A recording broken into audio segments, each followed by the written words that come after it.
شروع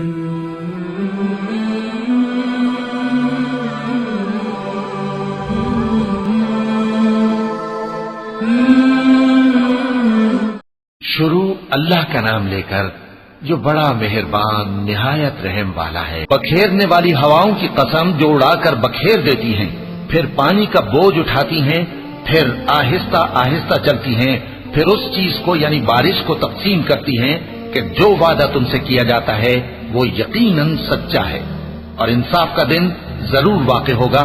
اور آسمان کی قسم جس میں کئی رستے ہیں کہ اے اہل مکہ تم ایک اختلاف والی بات میں پڑے ہوئے ہو، اس سے یعنی عقیدہ آخرت سے وہی پھرتا ہے جو اللہ کی طرف سے پھیرا جائے۔ اٹکل دوڑانے والے ہلاک ہوں جو بے خبری میں بھولے ہوئے ہیں، پوچھتے ہیں کہ جزا کا دن کب ہوگا؟ وہ دن ہوگا جب ان کو آگ میں عذاب دیا جائے گا۔ اب اپنی شرارت کا مزہ چکھو، یہ وہی ہے جس کے لیے تم جلدی مچایا کرتے تھے۔ بے شک پرہیزگار بہشتوں اور چشموں میں ہوں گے، اور جو نعمتیں ان کا پروردگار انہیں دیتا ہوگا انہیں لے رہے ہوں گے۔ بے شک وہ اس سے پہلے نیکیاں کرتے تھے، رات کے تھوڑے سے حصے میں سوتے تھے اور صبح کے اوقات میں بخشش مانگا کرتے تھے، اور ان کے مال میں مانگنے والوں اور نہ مانگنے والوں دونوں کا حق ہوتا ہے۔ اور یقین کرنے والوں کے لیے زمین میں بہت سی نشانیاں ہیں اور خود تمہاری جانوں میں، تو کیا تم دیکھتے نہیں؟ اور تمہارا رزق اور جس چیز کا تم سے وعدہ کیا جاتا ہے آسمان میں ہے، تو آسمان اور زمین کے مالک کی قسم یہ اسی طرح قابل یقین ہے جس طرح تم بات کرتے ہو۔ اے نبی، کیا تمہارے پاس ابراہیم کے معزز مہمانوں کی خبر پہنچی ہے؟ جب وہ ان کے پاس آئے تو سلام کہا، انہوں نے بھی جواب میں سلام کہا۔ دیکھا تو ایسے لوگ کہ نہ جان نہ پہچان۔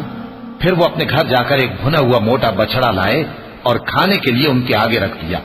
کہنے لگے کہ آپ تناول کیوں نہیں فرماتے؟ اور ان سے خوف محسوس کیا۔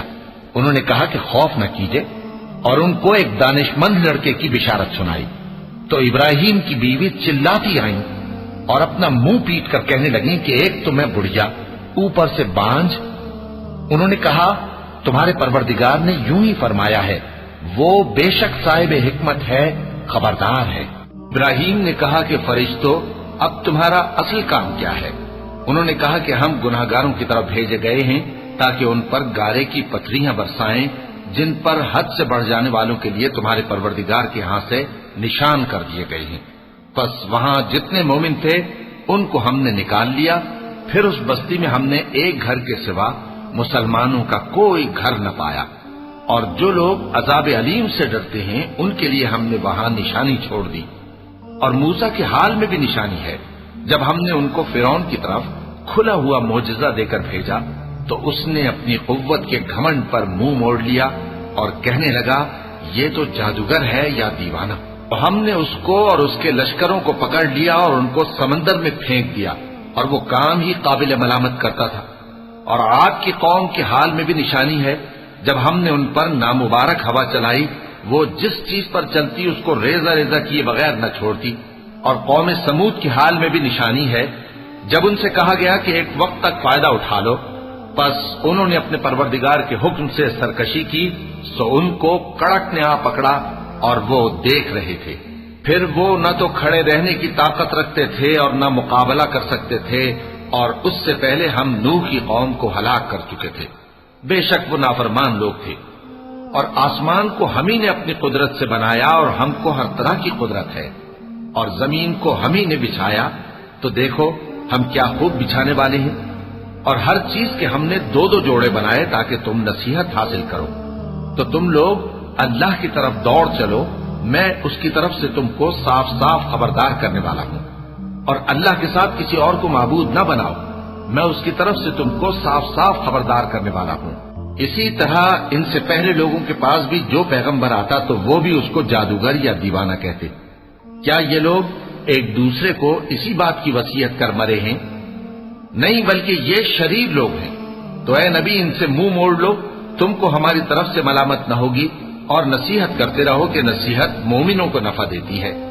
اور میں نے جنوں اور انسانوں کو اسی لیے پیدا کیا ہے کہ وہ میری عبادت کریں۔ میں ان سے رزق تو نہیں مانگتا اور نہ یہ چاہتا ہوں کہ وہ مجھے کھانا کھلائیں۔ اللہ ہی تو سب کو رزق دینے والا ہے، زور آور ہے، مضبوط ہے۔ سو کچھ شک نہیں کہ ان ظالموں کے لیے بھی عذاب کی نوبت مقرر ہے، جس طرح ان کے ساتھیوں کی نوبت تھی۔ تو ان کو مجھ سے عذاب جلدی نہیں طلب کرنا چاہیے، پھر جس دن کا ان کافروں سے وعدہ کیا جاتا ہے اس سے ان کے لیے خرابی ہے۔ وَلَقَ اللَّهُ الْعَظِيمُ